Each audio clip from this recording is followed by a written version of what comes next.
This phone, si Redmi A5, is priced at just 3,500 pesos. Sulit nga ba yung 3,500 pag binili mo to?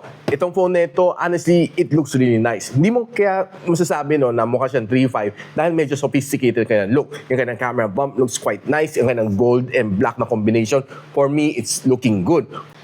Now, itong phone na ito is just being powered by the Unisoc 7250 medyo pang entry level ang kanyang processor. Given na it only has a 3 gigs of RAM, 64 gigs of storage, don't expect too much dito sa phone na ito kasi very limited ang yung space para sa photos and videos, plus yung apps mo medyo masasakal.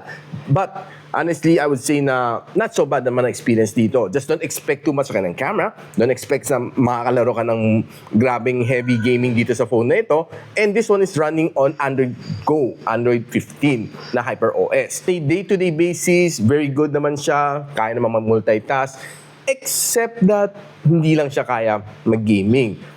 But one thing that I love dito sa phone na ito is makunat ka ng battery. And of course, hindi lang ganun kabilis ang kanyang charging at 15 watts. No? It's quite 20-25 na 15 watts pa rin. No? It's quite slow. And of course, teardrop notch pa rin siya. So medyo slow, medyo old. No? 720p ang kanyang display and IPS LCD. So those are the things that you should expect. But if you're just planning to use it for social media, pang text and call, definitely okay na itong phone na to. So, if you're planning to buy a more of a backup phone or just your daily driver na pang very, very basic task, pwede na to si Redmi A3. Click na yung yellow basket.